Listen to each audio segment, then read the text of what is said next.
This is mostly, we're going to start mostly with a review of things that I've said in this course. So this is just to kind of like help keep these things in your brain, but also this is your chance to ask questions if something was your last chance to ask questions. If something didn't make a lot of sense, it's going to be the key points. We have lots of time for questions, so don't hesitate to raise your hand. Otherwise, we'll be done maybe a little bit early. Okay, so we began the semester with the proposition that we wanted to do decarbonization. And to understand that, we needed to know how bad climate change was, so we knew how much money to spend on it. And what we found out was that this is a very murky problem. There's something called the social cost of carbon, which we've talked about, but how it's calculated is just a mess, right? So it's to remind you that one of the inputs in the calculation is how much temperature change do you get for a certain amount of CO2. And over 125 years, we have not reduced the uncertainty on that number, and it's still too big to really do this calculation meaningfully. Then that number gets put into these crazy equations, which are just completely contrived and have these weird functional forms that make it so that temperature, the effect goes as the exponent of the temperature squared. So obviously, like, it's very sort of over-dramatic responses to temperature change. And so it's not surprising that we get these like very low confidence in these numbers. And what we find is that the IPCC, who is supposed to be like the vanguards of all this, to give us the truth, they have these wonderful technical reports. If you ever have the time, this working group 1 is their technical working group. It's a big document, but it is worth reading back cover to cover just to understand what's going on. Good Thanksgiving reading. No, work on your paper. But the killer is this, like, at the end of the day, the uncertainties are all based on this expert judgment and not in the fundamentals of the science. Totally worth reading this stuff. So where does that leave us? It leaves us in this murky morass where we know, like, okay, we know CO2 has positive radiative forcing. We know it's reaching unprecedented levels in the environment. We also know that the temperature is changing, but exactly how much of that we can attribute to the CO2 is hard. There are other causes of that. IPCC says roughly half, but other causes are, for example, the ocean, which has 1,000 times the thermal capacity of the atmosphere and is constantly cycling heat on 1,000-year timescales into the deep ocean. So the atmosphere is this very thin, flimsy layer that's totally driven by ocean circulation, which we don't understand. Plus, we're sort of coming out of an ice age, and other kinds of other things are happening. So it's really hard to know how much climate abatement we need and how bad it will be going forward. So what do? Well, we say that a rational climate policy should have this principle, that the benefits should exceed the cost. And some climate policies would have enormous cost. If we were going to just like eliminate all carbonaceous forms of energy right now, we would triple the cost of electricity, of energy, and that would have huge and devastating cost to society, not just in, especially in poorer countries. So the cost of that decarbonization matters. The second insight here is that the idea that we should have zero carbon is not coming from anywhere, right? There's some cost-benefit trade-off. And if the marginal cost of abatement of carbon goes up as you're trying to get rid of that last unit, which is almost always how physical systems work, then at some point it's better to just have a little bit of carbon emissions. So whenever you start out trying to build a policy framework around the idea that we have to have zero, you've already made a mistake. And it seems like a benign mistake because you say, well, we want to be close to zero. We don't know what it is, but close is good. But actually, it matters when you start doing simulations and modeling, because it forces extreme solutions in the simulations because it must be equal to zero. And then you get these like weird trade-offs where suddenly all right at the end, like all kinds of technologies that have a little tiny carbon intensity just get thrown in and replaced with super expensive, crazy technologies. Yep. I have one question. I don't know if it's related to nuclear, but it relates to climate policy. Like after this course, I based my career in climate, and I have become a climate skepticist. And the question is, based on like everything you're teaching us, would you have pushed for the IRA? IRA? The Inflation Reduction Act. Oh, would I have? If you were a policymaker, or would I have supported it? Yeah. I don't know enough about the details. Given the amount of graph that seems to be in there, maybe not. But I don't really know the details of the enough to answer that question. Yeah. Okay, so this people are going to say this, and there's nothing you're going to do about it because they're going to say it. But in your mind, you should be thinking more sophisticated. And how do we want to do this? We want to start out with technologies that have low-cost decarbonization. We also want to have do that decarbonization as early as possible to prevent the effects of CO2 from warming the atmosphere. So we want to choose technologies that we want to choose an economic path that gets us the most decarbonization to the dollar to get the most CO2 out as early as possible. If we choose an expensive technology, but we have a fixed budget, then we do less decarbonization, right? Because we only have a certain amount of money. So we want to always choose the cheapest technology to start with, and then work our way up to the more expensive ones. So we'll talk about that at the end of the class today. And the other thing is we just want to choose technologies that are fast to implement. If we're going to stake the future on microreactors, and it's going to take 15 years, or fusion, and take 15 years to get that built and regulate, licensed, and then another 10 years to build the first plant, we're talking 25 years from now. That's just stupidly long, right? We need to think about what we can do today. So these are sort of just principles that guide us. They don't tell us exactly what technology we should choose, but they are what I would argue is the framework for rational policy. Okay, here's a blank slide.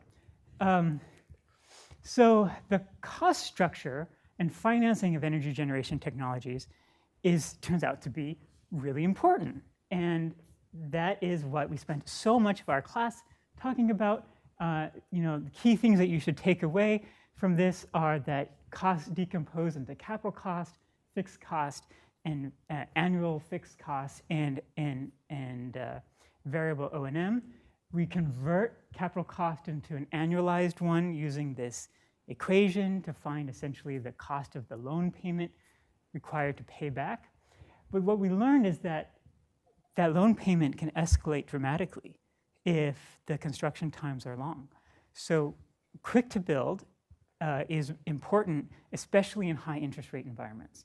And this is why when we have government financed construction projects, which don't have to necessarily pay interest, it's more easy to get nuclear done, right? So in countries like France or India, where in India traditionally, historically, not anymore, but we just had a line item in the budget. This is how much we can afford to spend this year on continuing the construction of the nuclear reactor. And it's just financed each year out of the budget. And so, that fixes the problem, helps address the problem of high capital cost technologies because you don't pay all that interest on the loan. But in a capitalist society where we have privatized energy production and you have to borrow money from the market, now those capital costs matter a lot and construction costs matter a lot. Now, the problem is that nuclear has been a high capital cost technology, and there's enormous debate over this, about how expensive it is, right? So if you remember, Vodal, which is the reactor that has recently been finished here in the United States, if we inflate it to $25, cost around $20,000 per kilowatt of capacity. When that plant was pitched, they said it would cost somewhere between $2,000 and $7,000, right? And that capital cost escalation is what makes nuclear A unaffordable, but also is B what drives uncertainty in policy. If it's 2,000, then it's fantastic. We should be building as much nuclear as possible. If it turns out to continuously be 20,000, it's a problem. And so you all know this, but that is really, really an important number. Okay, so another feature that we learned about as associated with this economics is that if you have a high capital cost technology, it's important for that plant to operate as much as possible. Right? It's got to pay back that loan, that loan payment, that bill comes in every month, regardless of whether they make electricity or not. So they prefer to run all the time. And that gives us a condition that we learn is called baseload. So baseload is really an economic phenomenon. It's a limitation associated with high capital cost technologies. You can run the plant in a non-baseload way. It's just that the effective price per electricity is going to scale as inversely with the capacity factor. So it's not a feature. You hear people talk about saying, "Oh, we need baseload generation." No, we do not need baseload generation. We need reliable generation. We need dispatchable generation, but we don't need baseload. So is nuclear reliable and dispatchable? Kind of, yes. But actually not as dispatchable as people might think, because you can't ramp it up and down really fast unless you also build some kind of thermal storage that is attached to the nuclear plant. So you can dispatch it a day ahead, but you can't dispatch it like 5 minutes from now, because you can't just do this with your nuclear plant, right? So it's kind of there, but it is not flawless. What about renewables? Are they dispatchable? Not normally, but if you mix them, if you do overbuild and storage, they become dispatchable-like, right? So they both are imperfect, but these, and they both can be fixed with more tech and more cost. But it's just important to understand, like, the kind of quick conversation piece about baseload is really misleading. So we learned, given all these limitations of cost, how do we choose the optimal mix? And we talked about screening curves, and I'll revisit this at the end of class today. This only works if you have fully dispatchable tech, because it assumes that you can choose which technology you want at will. That's not perfectly true for renewables, and it's not perfectly true for nuclear either. Although we tend to avoid putting renewables on this kind of chart. The best way to do it is actually to have a code that looks at every hour of the year and says, what is the demand and what technologies are available, and having like constraints so that they can't ramp up too fast or too slow, how much sun is shining, how much wind is blowing. And that code that does that is called GenX, and they use this in the Future of Nuclear Energy report. It was run by Jacopo Bongiorno here. And I'll just give, this is one of the results. This is for so-called mid-cost, according to them, cost of nuclear. And this is percent decarbonization along the x-axis. And you see in their own codes from this very pro-nuclear group that nuclear only shows up here right at the edge above 90%. And the amount that shows up is actually, on a fractional basis, less than we have currently installed in the United States. Right? So this is the problem. If this would not be the case if we could bring the cost down below their mid-cost projection, but it's just too expensive. Okay, so we want to bring down the cost. This is the problem. And so we have this narrative. Climate change, cost matters, cost determines who wins, and now we need to bring down the cost. So we looked globally at the history of all the builds in the United States, in France, in Korea, in Japan, in India, which I didn't put up here. All countries except for Russia and China, because we don't have reliable cost data from those two countries. And what emerges is a kind of general trend that there's basically little to no actual cost reduction apparent across all of these programs. India was the only one that showed steadily decreasing costs, but then we learned that that was because India's reactors are steadily getting bigger and bigger, right? So once you fix the size of the reactors, we do see in Japan this region of low cost, and in Korea this is partly from the reactors getting bigger early on in their program. And then but we see this region of like low cost stability that then turns around and the newest reactors are more expensive. And it appears that these are correlated with poor safety enforcement during construction. In Korea, we had falsified safety certificates. In Japan, we had this report by the Japanese Diet after Fukushima that basically said, you know, we weren't enforcing the regulations during construction. You can say, well, is that true or not true? How important was that? The evidence is in the capacity factors.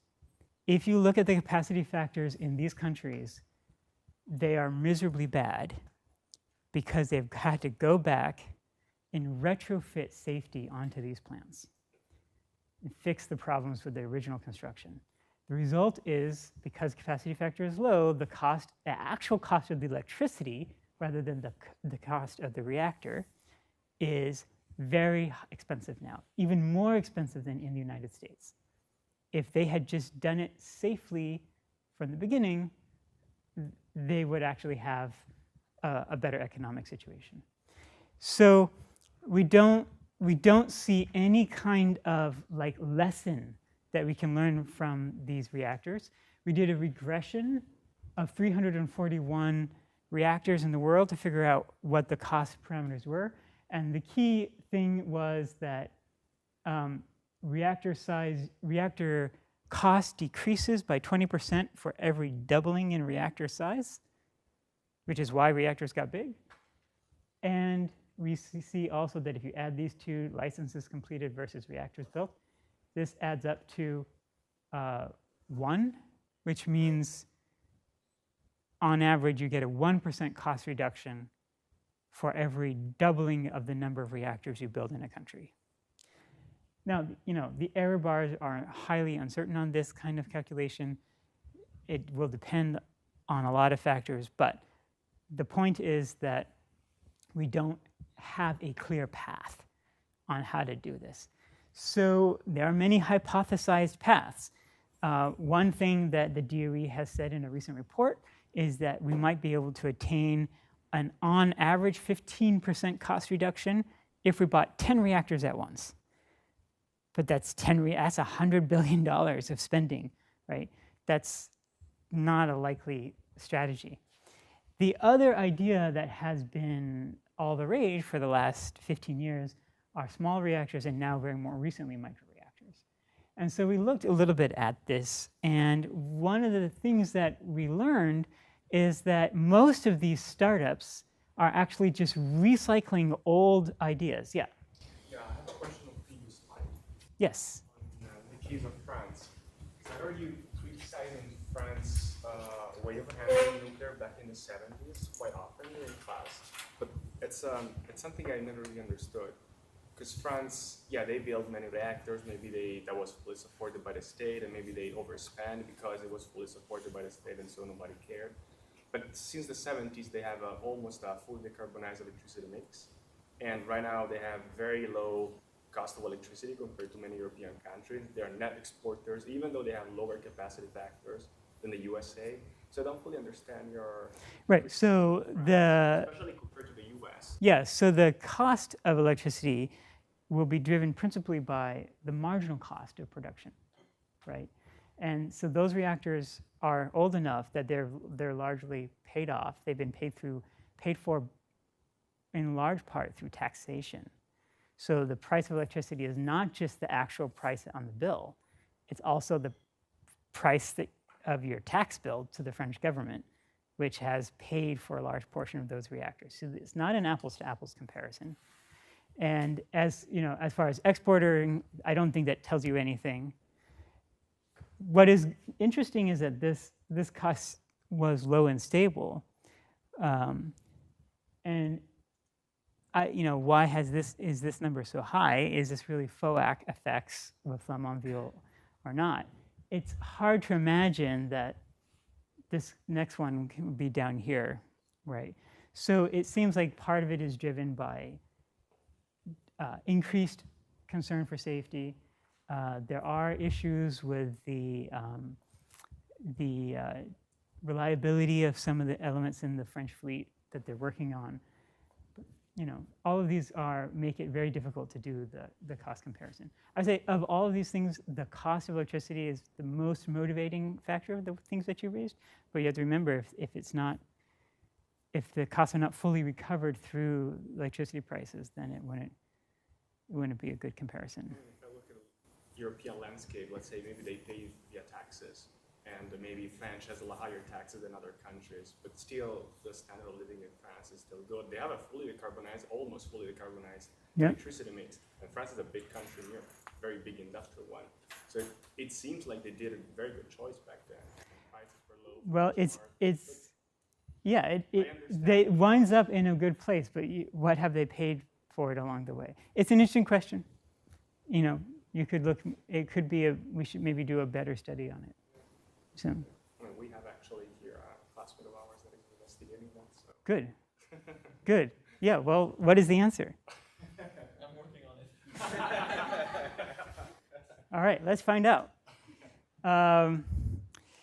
Yeah. I mean, it's very difficult. So when we do the regression analysis, we do not use this cost data and this cost data as being treated as equal. Every time we change country, there's a floating parameter that renormalizes the cost for that country, because you cannot take the accounting methods used in one country and apply them on a dollar for dollar basis with accounting methods used in another country. They're just incomparables. So to fix that, we have what are called fixed effects in the regression to do all of that. Yeah, so it's a very sort of tricky area to analyze. The bottom line of this was that, yeah, we didn't really have an obvious lesson. Okay, so we looked at SMRs. Many of them are ultra safe is X energy, and they're making certain claims. But many of these ideas have been built before, not exactly the same, but largely the same, and they had issues associated usually with availability and capacity factor and capital costs, which is basically a function of energy density. One of the principal considerations is energy density, and many of these technologies have really low energy density. So it's hard for them to compete with water. Yep. When you say energy density, do you mean density per volume, density per mass? Yeah. Electricity density per unit. It should really be per unit hardware cost, but as a proxy, I'm really saying per unit volume. Okay. Yeah. So it's a trade-off between sort of having more passively safe-ish stuff versus more active safety systems. And that is something that you kind of have to see how it shakes out. But historically, it hasn't shaked out well in favor of things other than water. The other thing that we learned is that there are these historical cost escalation trends. People have an idea, they put out a cost estimate. Here's NewScale saying it was going to cost $5,800 in 2007. Then it's 11,000, then it's 13,000, then it's 21,000, and the cost keeps going up. And the reason is they do more engineering, and they realize, oh, we need stuff, and it costs. So this has been true for everything, AP1000, for X Energy, for GE Hitachi's BWRs, and since nothing has really been built except for the AP1000, that's the only one we have really to go on. But the historical sort of escalation was like a factor of 6 between the early cost estimates and the finished reactor. So, even if it's not a factor of 6, even if it's a factor of 4, that sort of forecast cost escalation will completely swamp the sort of hoped for savings between a FOAC unit and a NOAC, a first of a kind and an nth of a kind. So this is a reason for pause, right? Yes, we hope that we can bring the cost down from building multiple units, but if we continue to see this kind of escalation, it's unlikely that we'll be able to bring it down enough. So the final idea was, well, maybe factory fabrication.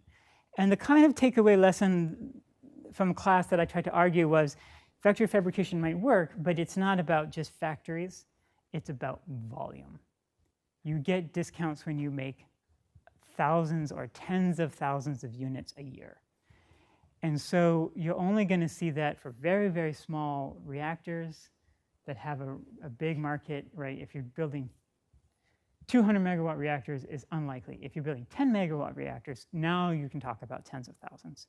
But you're fighting this problem, that every time you shrink your reactor, your cost is going up.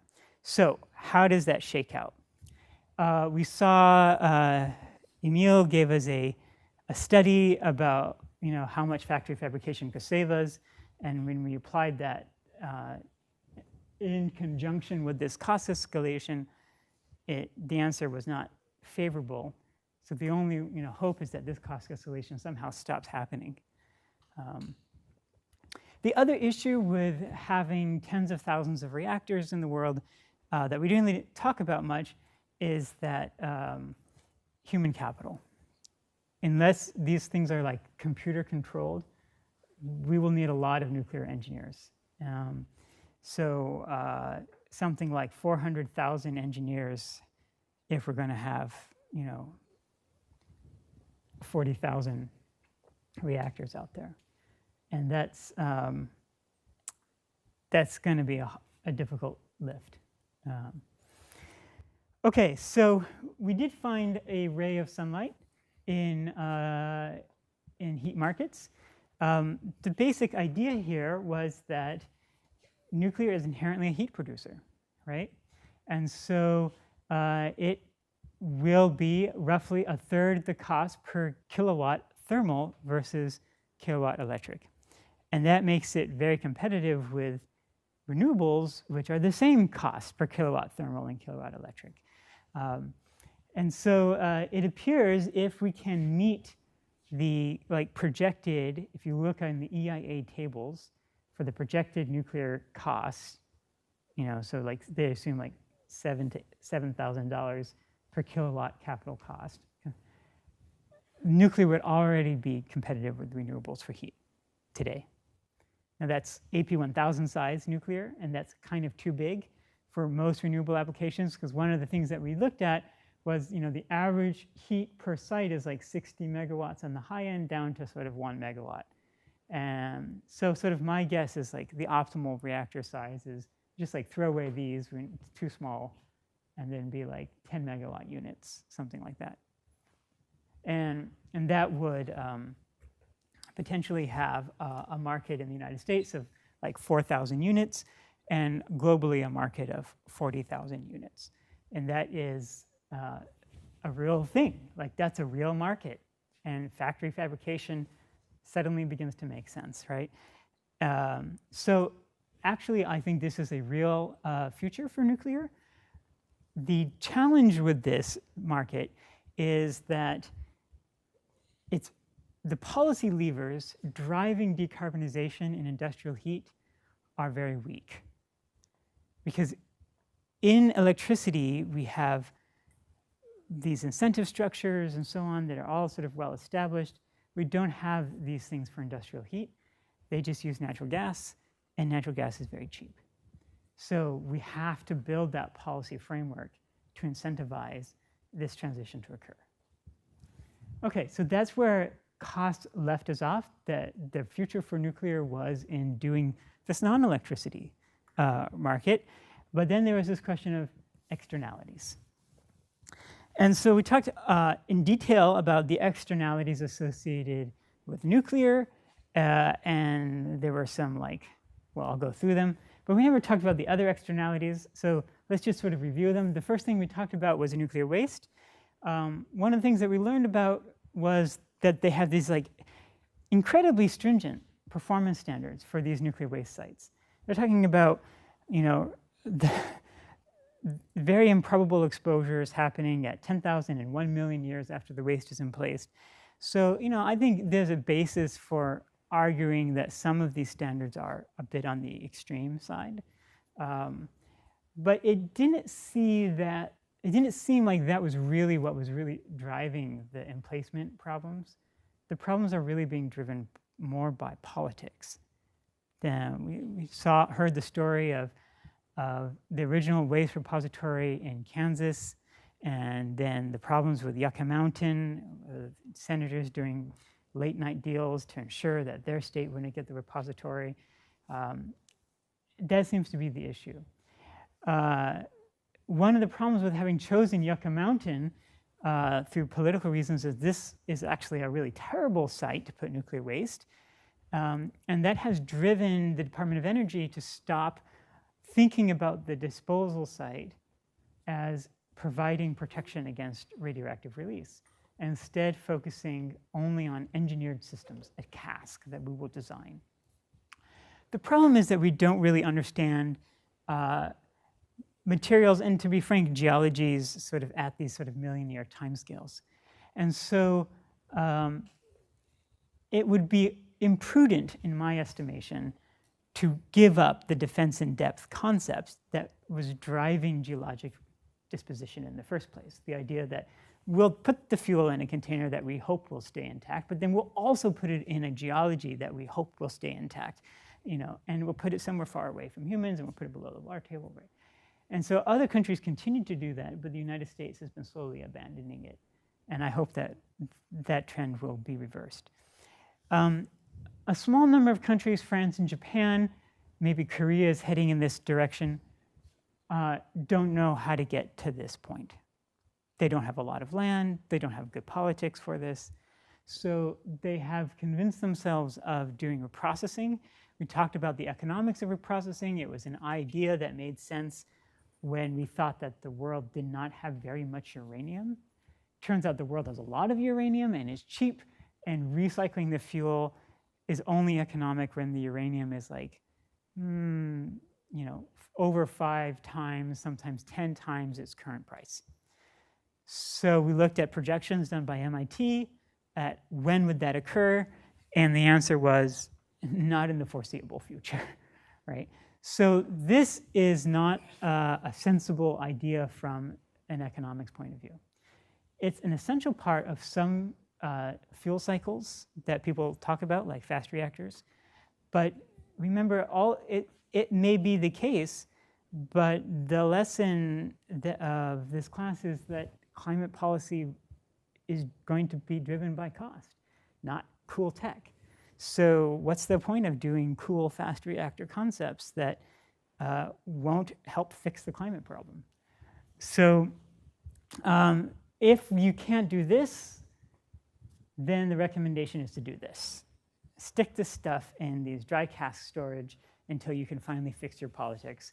And this is a cheap and basically robust way of dealing with the waste.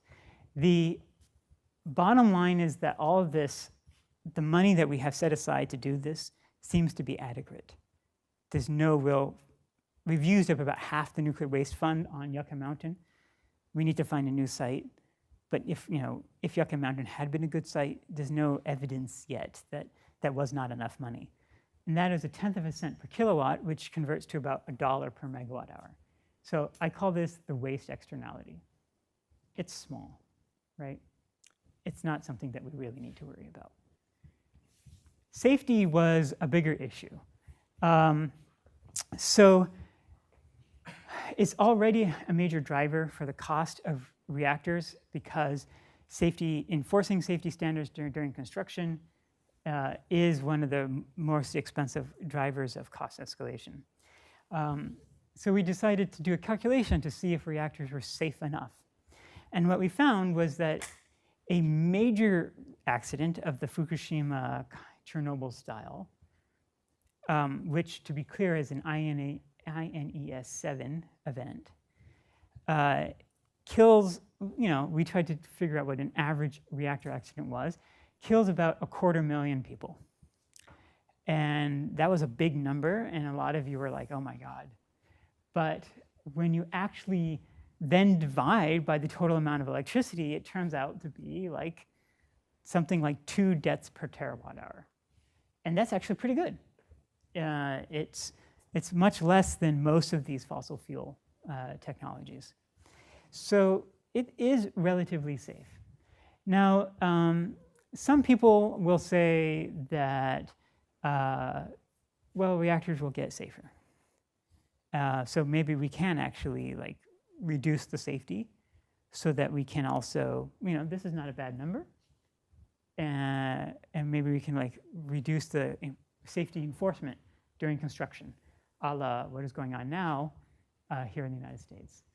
And my sort of retort to that is like, you don't really know how safe these reactors are until events happen.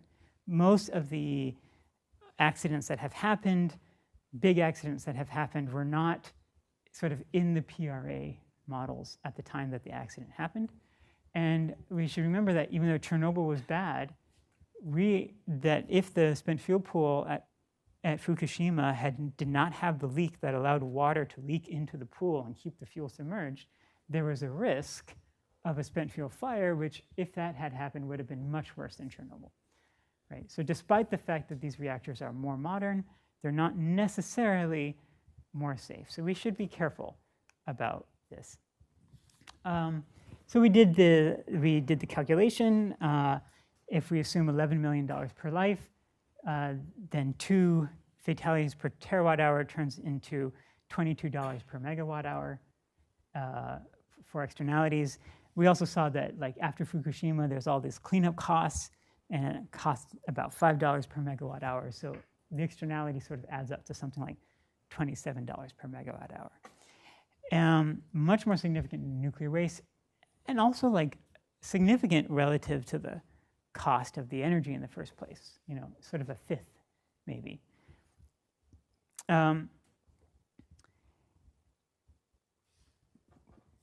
Another issue with, yep. I was going to ask, so I started with saying, I guess the carbon question is kind of murky, so like fossil carbon, it's a bit murky. Then it seems like just based on health externalities, that would be the reason to decarbonize. Like especially for qualitative, if you take like 10 completely on board with that. Yeah, completely on board with that idea about reducing small particulate emissions, and as well as actually dealing with, this is something that people don't talk about, dealing with CO2 for non-climate change reasons. It's good for plants, but if your reservoir of, okay, now I'm really on the fringe of what is widely acceptable here, but if your ultimate reservoir for air exchange is outside and the CO2 level there doubles, then ipso facto, for given ventilation rate in a room, the CO2 level inside also doubles. And what we find is that indoor CO2 levels can easily reach something like 1,000 ppm.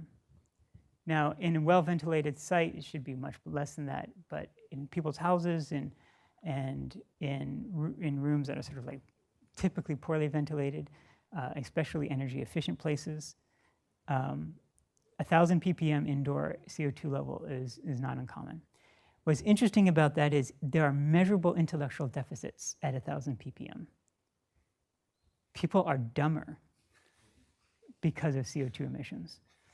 And some people also like actually have physiologic responses, inappropriate response to hypercapnia, this was called, at those levels, where their lives, their bodies are literally being degraded and their lives are being shortened because their bodies are struggling with the excess CO2. So I'm completely on board for getting rid of CO2 for those reasons. It's just really hard to justify based on climate science. Yeah. Yeah, so the point you raise is actually this. What we really should be doing is not focusing on CO2 or climate, but focusing on the totality of externalities, all of the harms done to society and then choosing the best energy technology for that. And we're going to do that calculation today. So, or attempt it.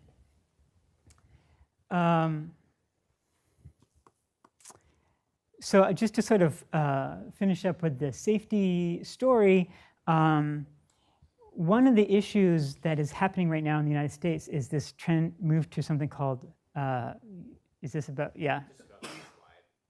Like real quick before, you mentioned how we like revised what the nuclear number was on that chart. Did we ever go back and like check if the other numbers? We're doing that today. Oh, okay. Yep. So,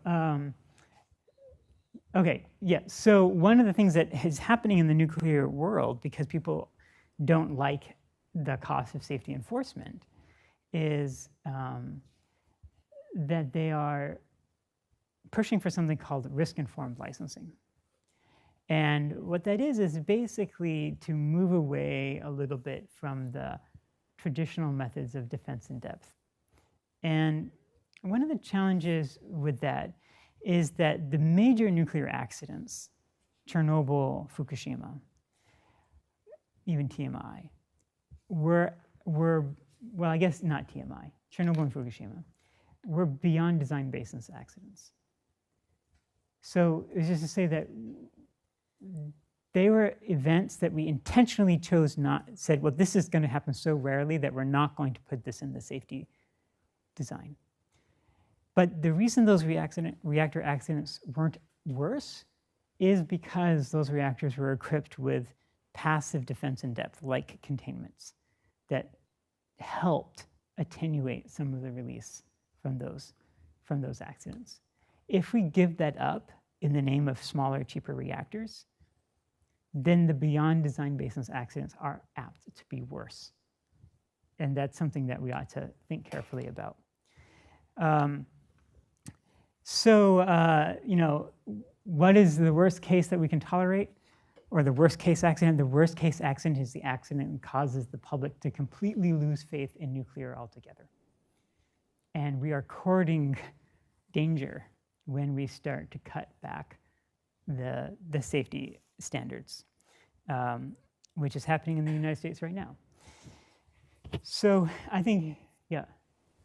Maybe my faith in the incentives of the nuclear industry is too high, but isn't a part of the motivation for risk-informed licensing that, if you want to do deterministic licensing, you kind of have to create these design basis accidents. And like historically, for example, there was a lot of focus on large break loca. Surely, if your plant can deal with that, it can deal with anything. Which is not true. Small break loca is worse. Whereas if you would have just started with what can happen, you would have caught that the small break loca is actually worse. So. In expectation value. Yeah, but like, wouldn't it also be? I don't know. So I think there's a role for both. The warning is just don't give up defense in depth as a principle. Use what we're doing now, which is to say we have defense in depth, but we use PRA models to inform our design choices. I think it's a perfectly valid choice. The problem comes when you take the outcome of the PRA model and you say, this is the true safety risk. And we can then, therefore, throw away all these other backup systems. Because you can twiddle those numbers to give you whatever you want. And that's the problem. We should maintain some humility in our engineering design to say, what if these numbers are wrong? And we'll have a second layer of backup. And that's all I'm suggesting. So I think, in terms of safety, the US operating experience is the best, right? We run a fleet that is very well built, very safely run, and as a result, is economically optimal compared to most countries because we have really good capacity factors. Yep. Back to something you said just a minute ago, where you said like the worst case scenario is essentially an accident that would make the public lose faith in nuclear. I don't believe that because I feel like we've already hit that point, like with Chernobyl historically and even Fukushima in some places, but we have like sort of sprung back in public opinion. Like obviously it hasn't been a linear pathway, but I do feel like there's generations that dislike nuclear, and like more recent generations are more pro-nuclear, and it just kind of cycles around. So I think that there's sort of like humans love forgetting things on generational cycles. So I feel like that's not borne out in like the actual experience. Like I would argue that the accident that we're trying to avoid is something that like kills so many people that it like sticks a bit more. So, well, first of all, I agree that we have human memory definitely has a half-life.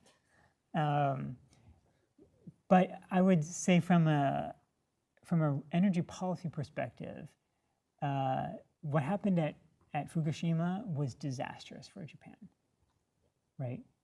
And that's kind of what I mean. That basically a whole bunch of the fleet goes offline and it stays offline for a decade, and we're paying premium, basically paid. We could have done wind and solar, instead we chose to pay 4 times more for nuclear, and then we have to also buy natural gas to back that up, and it just becomes this like enormous disaster. That's kind of what I meant by that. Okay. Yeah. So, yeah, whether the public will ever permanently lose faith in nuclear and say never again, I'm doubtful. The marketing forces will always be sufficient to overcome that. I feel like we should have lost faith in like coal by now, given the. We absolutely should have. Absolutely. Yeah, we'll look at the externalities on coal in a minute. All right, so not a small consideration. Not a lot of room for making the reactors less safe. I think that's my bottom line, right? The externality at $27 a megawatt hour, unless the other externalities turn out to be way higher safety externalities, which they might be for coal, there's not a lot of room for motion here. Okay, the last one we talked about is something that you never see kind of calculated. This is the only place you'll ever find it calculated, and that is, nuclear weapons. And this is a very controversial calculation. I acknowledge that. We use Bayes' estimate to sort of estimate the probability that a civil nuclear power program helps give rise to a nuclear weapons program. We estimated that to be about 63%. It's very hard to predict who the good guys are, right? You want to say, well, there's only fundamentally an issue with exporting nuclear power. It's fine if you don't export it, this externality goes away, right? But if we're exporting it, then we have to deal with this externality. And so it's a very sort of on or off type of thing. We had lessons from Iran and Iraq, both of whom were our friends, both of whom later turned and used their civil nuclear technology to build weapons programs. Iraq, we actually were selling them enrichment technology at the time. Iran, we were selling them enrichment technology at the time. So, it's very hard to know where politics will take us. And one of the ways I tried to sort of drive that home is to point out that the average age of a constitution in the world is about 43 years, right? Before there's a major government reorganization. Not all of these turn out to completely change the character of the country. Many of them don't actually. But it just goes to show you don't know who you're really negotiating with. Reactors are lasting 60 years. Plutonium is lasting tens of thousands, hundreds of thousands of years, right? So you're creating a risk that you can't necessarily manage into the future. So this is something that has to, there's a little friend's picture.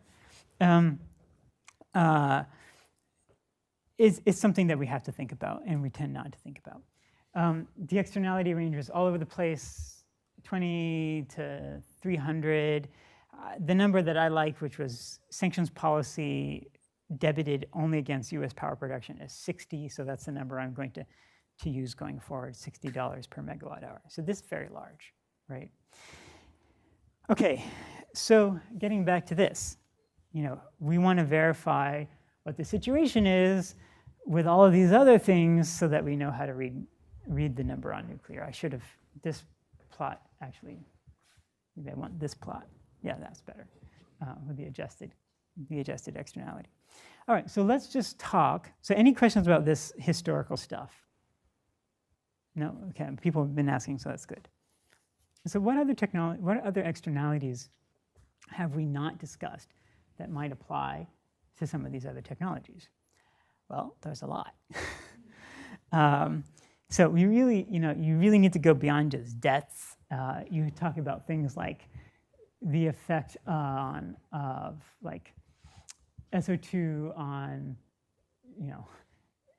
galvanized steel decomposition of buildings, acidification that affects crop yields, ozone that affects wheat, barley, rye, oat, and potato yields, right? You have PM10 that produces congestive heart failure, which is a big thing for coal plants. Accident risks from transporting fuels, noise risks,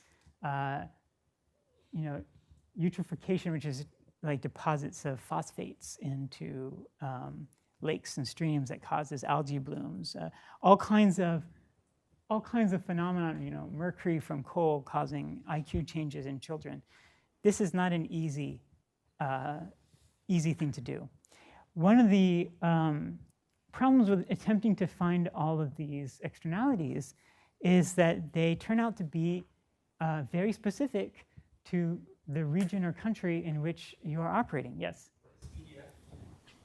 PDF. Oh, PDF of species.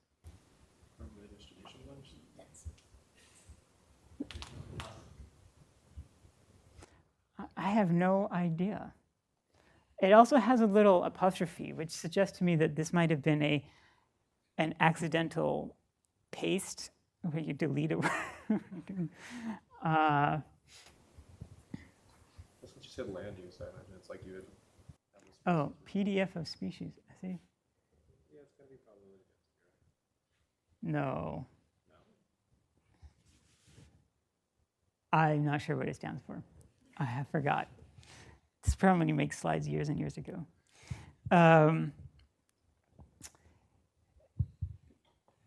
So it turns out that these calculations vary dramatically by region. Is that coal plant next to a field of barley or not, right? Is it next to a city full of children?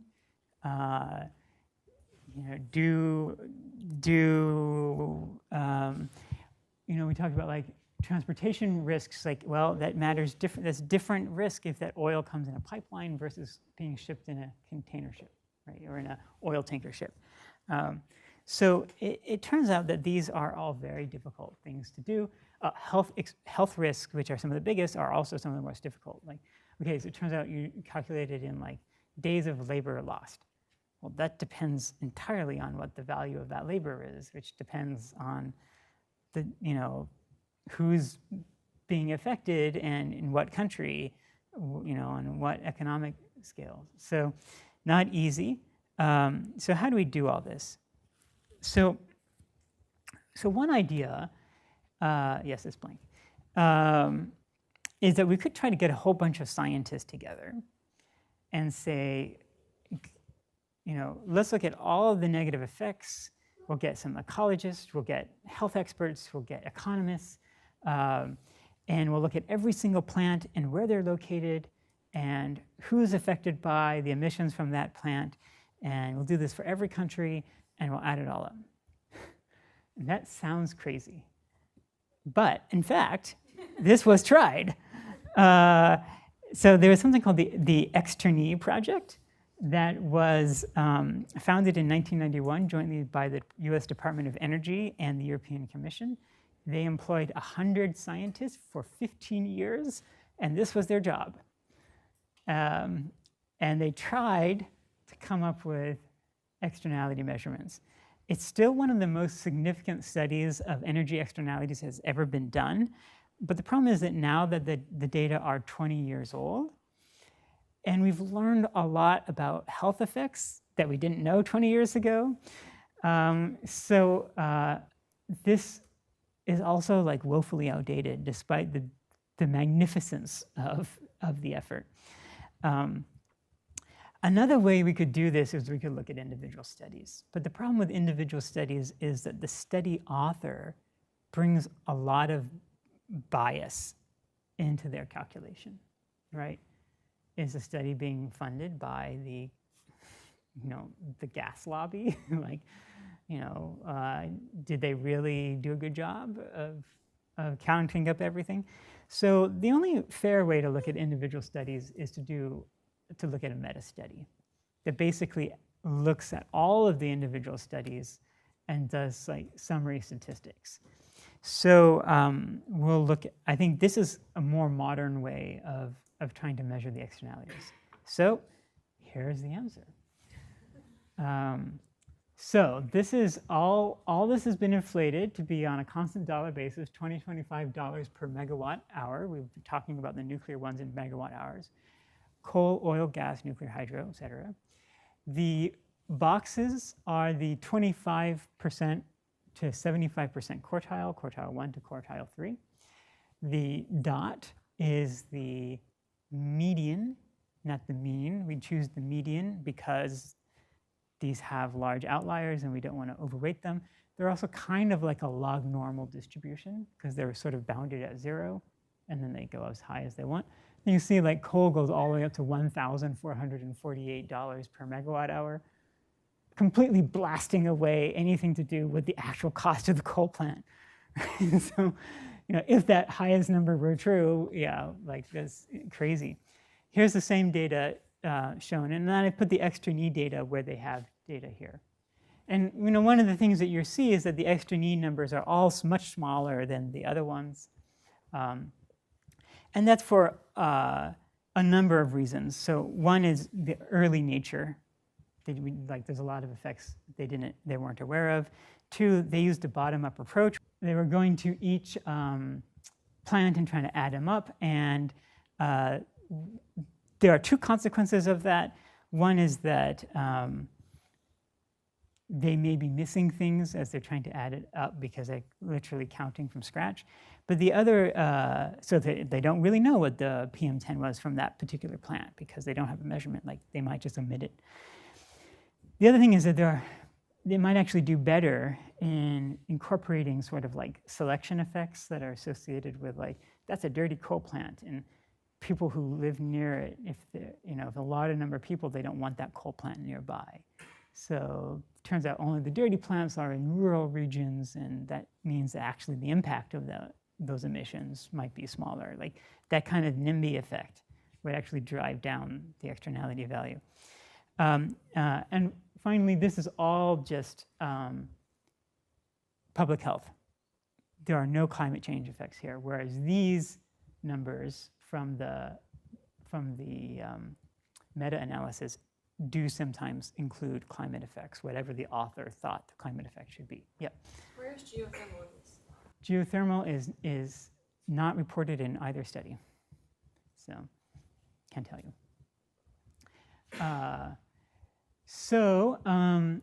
I would guess around here, 6, but it's not reported.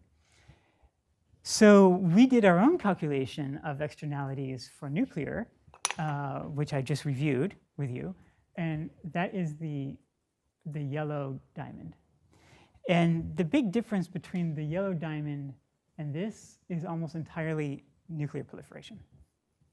So my externality calculation, which we did in class with deaths and all that, for nuclear, just doing deaths and waste came out to $28 per megawatt. And this is, I think, $21 per megawatt for the median value. Right? So they're basically in agreement, which is good to see. So overall, actually nuclear does very well compared to all the fossil fuels, which is not a surprise. When the world didn't have renewables, we should have been doing nuclear, unquestionably. Yeah? So are these numbers representative of the total cost including externalities and the cost of electricity and everything? No, this is just the externality. Okay. Yeah, because it seems weird that a lot of these are just 0 on the minimum. Like what kind of studies are they doing?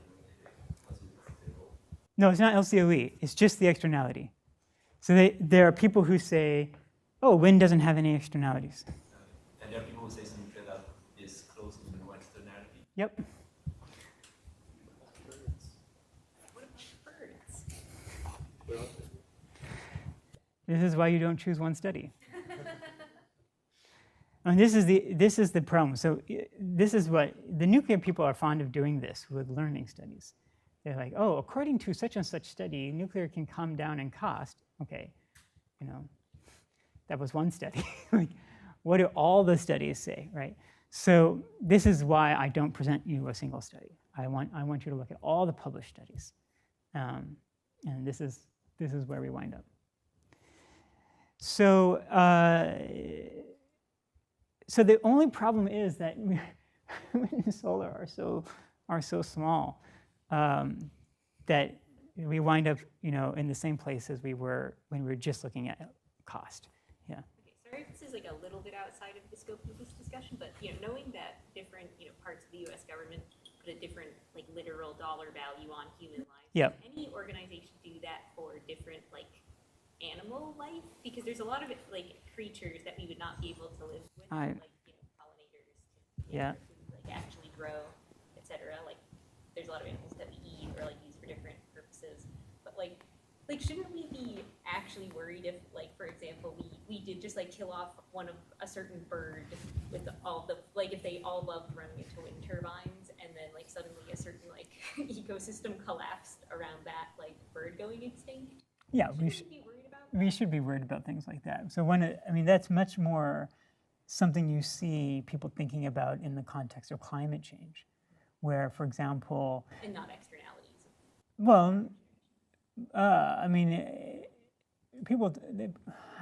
you never really see it in the calculation, because the climate change externality is calculated, traditionally using this, totally bullshit equation, right? Which is not serious. The issue fundamentally that if we were going to be what is the cost per life of one bee, that we would end up with just such bullshit numbers that they would.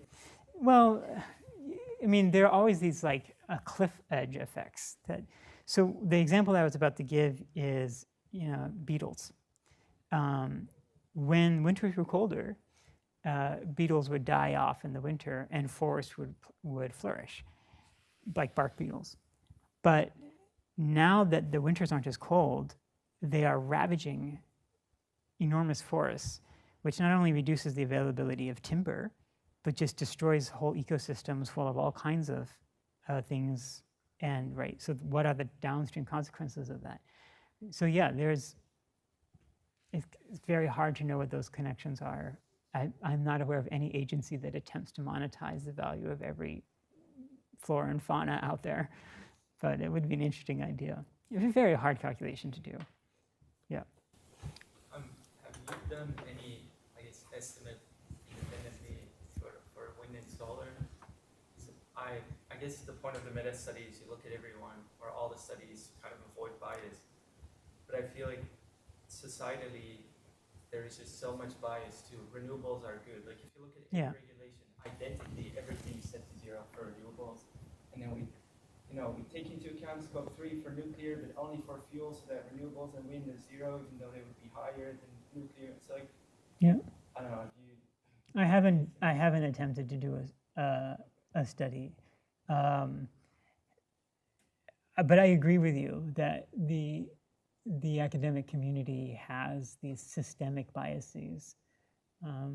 So, for example, on climate change, if you were to publish a paper that says, "Oh, climate change might not be so bad," you probably wouldn't get tenure, right? So there are these problems in the literature. There's no doubt about it. I just don't know how to do better than that. Yeah.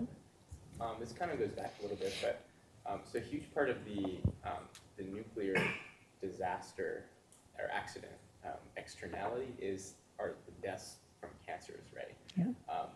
How would that change if we cured cancer? Well, that would be, would go away. Would that be the only externality? Could we think about other? No, there are other health externalities, but I didn't compute them explicitly, and my suspicion is that they're small relative to the fatalities. Just gotta cure cancer first. Yeah. Maybe on that note, as a little bit of a tangent to my research, which literally was the introduction, I looked at like, what if you take into account all health effects of like the cancer, etc., also discounting like morbidity, and it ends up being like predominant, like the dailies, which is essentially a metric used for like discounting mortality and different types of other health effects. It ends up being like 90% cancer fatality. So I was like, oh, what if we look at all the rest, but all the rest ends up being tiny. So you Yeah. just use cancer fatalities. This is why we do it the way we do it. Like, yeah. So, okay, so let's add this to LCLE and find out where we land. So here I have included on this chart wind and solar, and in order to do that, I have assumed 1.7 times overbuild and 12 hours of battery have to be added to both of these. So that bumps the cost way up. And that's because otherwise you can't call it dispatchable and you can't put it on this chart. So, so here's where we wind up. These numbers are the current cost data from the 2024 Sargent and Lundy report that was done for the US Department of Energy. And then I've just used the median externalities from the meta study. And then for the nuclear, I used our calculated externality. And there it is. It's like nothing changed, right? Geothermal is still very attractive. Natural gas, if you're a peaker. You remember how to read this chart? If you're operating the plant for this many hours per year or more, then you prefer this purple technology. Otherwise, you prefer this. You always prefer the lowest line for whatever duty cycle you need. So otherwise, natural gas. Wind and solar actually are interesting in that they are actually, according to this, not yet quite justifiable. Still a little too expensive. The reason why they're justifiable is that this is on the scenario with the overbuild, right, which we're not doing. This is to say, like a full overbuild case is not yet justified. You know, this includes a climate externality, but it's whatever the median estimate is, and who knows what the reality of that is. And then there's the promised nuclear. This is what they say it will cost, and then this is what vote will cost, in case you're wondering. So we don't really know what the climate externality is, but the effect of a climate externality is to take the fossil fuel lines and pin them at the left axis and just make it more steep. And so the takeaway from this is no matter how steep you make this natural gas line, and even if it goes up like this, because you put an enormous climate externality, it will always have a point where it was below the rest of these. So it will never make sense to get rid of natural gas, which is the incarnation of this. Zero carbon systems never make sense. Question? Can you explain how you get to 1.7 times this week? Oh, we did that in class. So that number comes out of the study, what is the name of the author? Shaner, that found that 12 hours plus 1.7 times overbuild plus national transmission could meet the reliability standard in the United States. Yeah. So that's where that comes from. Yeah. A question on the slope of nuclear versus gas. The slope should be the cost of O&M and variable cost of fuel, right? It's actually just the variable cost. So fuel. Fuel and maintenance. So here it seems like the slope of nuclear and gas is kind of the same. Shouldn't it be much smaller for nuclear? It should be, but this is what Sargent and Lundy reports. But what's the basis for that? I don't know. I feel like it used to be more flat, and then it's been getting steeper. And I don't know if it's because they actually survey reactors and they find that maintenance costs are going up because the reactors are getting older. I don't know what it is. With a 95% capacity factor, it seems like there's not much maintenance. At least in the US. You would think. You would think. I'm going to pull up the report and double see if can I do this in real time. Still would not change, of course, the argument for which, well, natural gas. Yeah, yeah. It doesn't change that. Maybe I'll do this after class because I think it's going to take me too long to do it in real time. But we can look at the numbers. Yeah, I am surprised it is as steep as it is. Yeah. There's another question. Yeah. So a while ago, I think you were saying that geothermal isn't entirely clean. Isn't entirely carbon-free. Yeah. Can you elaborate on that? I don't know too much of the details, to be honest. I have a feeling it has something to do with either fossil fuels being used for like pumps or something, or it has something to do with some kind of methagenic leakage from the wells. I don't know where it comes from. It's just there's published data and it's not zero. And then on that note, are there arguments against wind and solar as being carbon neutral? Yeah, so there's an endogeneity in any computation of the carbon intensity of a technology. So if you have a bunch of coal plants in China powering a plant that makes that makes solar panels, then that is not a carbon-free solar panel, right? But it comes down to like what is the energy that goes into making it versus the energy that you get out of it. So there's some kind of like efficiency factor, right? So I don't think that the geothermal is like the cost of building, like the carbon footprint associated with building the geothermal plant. I think it has to be something more to do with its continuous operation. Otherwise, it doesn't make sense. But it may also be one of those situations where geothermal plus some renewables could actually bring this down, and that they're assuming that, that there's some kind of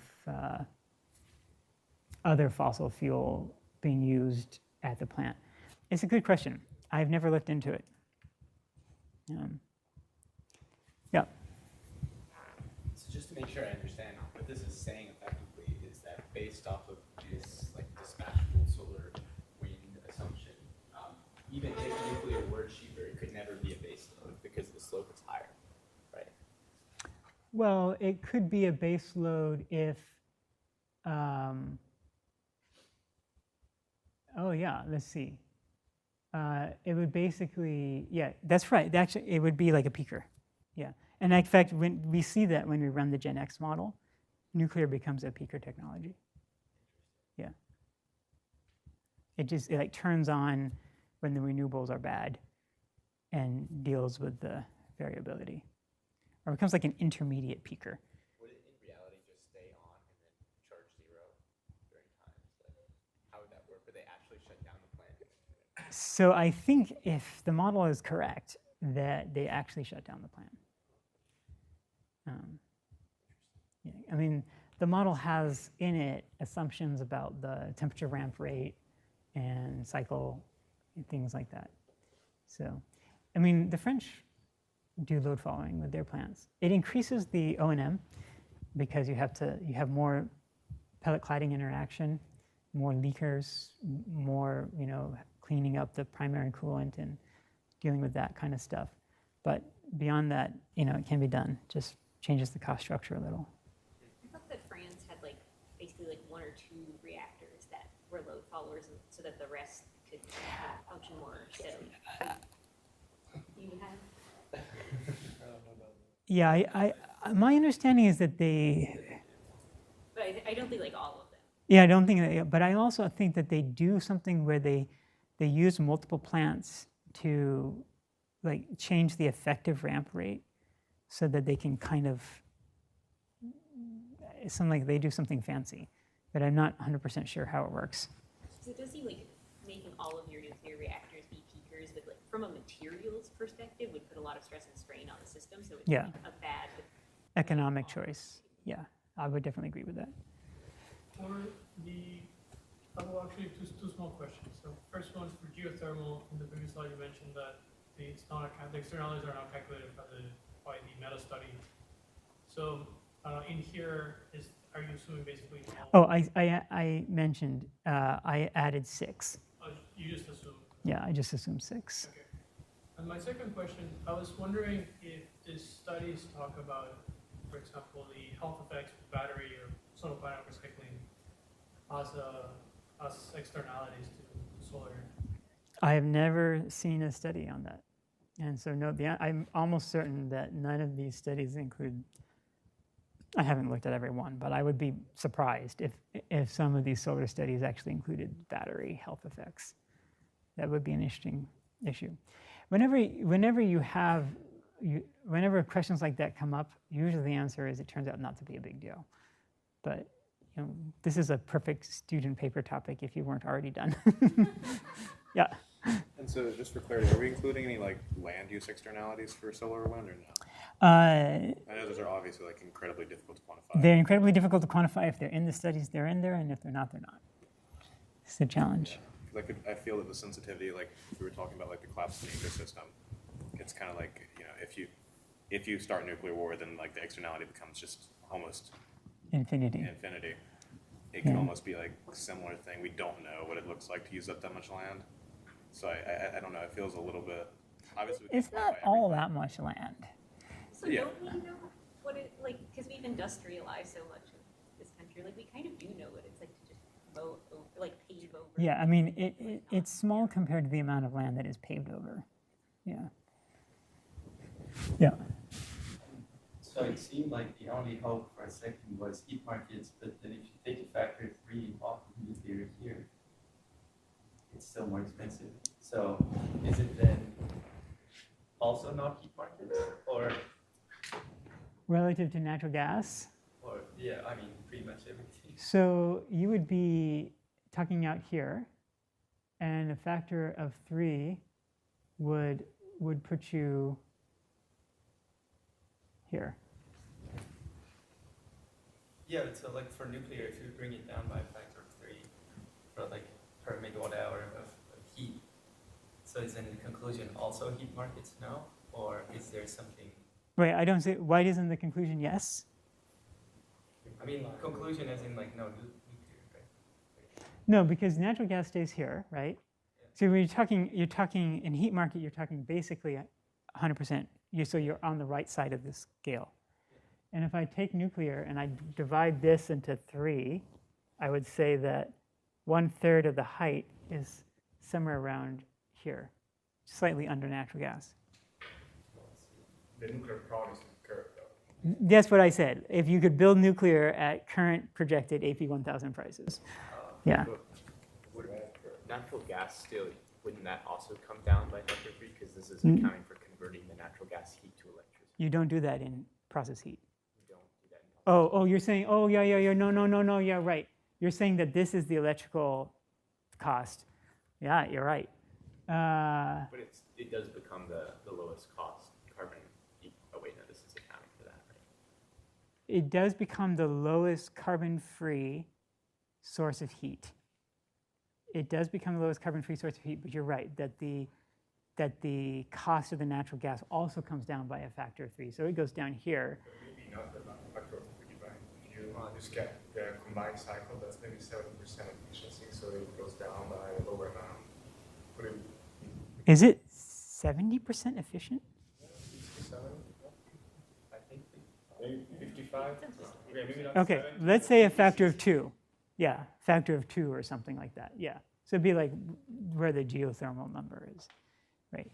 So These externalities include climate externalities. whatever the meta studies say were the climate externalities. Right, so yes, you could imagine that if the climate externality were a lot larger, this would be a lot steeper. In fact, we looked at that. Do you remember that variable one? I could find that one just to. All right, well, I can't find that variable plot. Anyway, that is not the end. So the question, we go back to the original question, how do we deal with climate change? Oh, are we out of time? Let me just leave you with this. there are these ideas of these, have you seen these marginal abatement curves? How these things are generated is very like kind of inaccurate. But the point is that there are lots of places where you can deal with CO2 abatement. And they have, like, some of them have very high intensity, but not a lot of opportunity. Some of them have low intensity, but there's quite a lot of stuff to deal with. And this is the cost of dealing with it. And the point is that there are lots of things which you can deal with the CO2 emissions for free. You actually will save money if you deal with those CO2 emissions. So this is where you start. And then you walk down this until you get to more and more and more and more expensive options. Right? And this is how it ought to be done. There are lots of people who have attempted to come up with these numbers. This one, the data actually closely match what is in the DOE reports, but like LED lighting, smart grids, crop rotations, forest management, a lot of like forest management, electric vehicles, right? You get more and more expensive. And we seem to do a lot of these really expensive things, electric vehicles and stuff. And we don't do a lot of this stuff, which isn't sexy, but actually has potential for significant decarbonization, right? Cogeneration, we do livestock feeding, residential energy efficiency. So there are programs, but these things are difficult to have like big policy levers. So they kind of get somewhat neglected. Anyway, this is just an idea of a way to sort of think about these options before you start going out here to your super expensive electricity options. So if you want to deal with climate change, you need to look at the system in the totality. And that's it. Happy Thanksgiving from Turkey Point. Is that real? Is that a real? That's a real plant.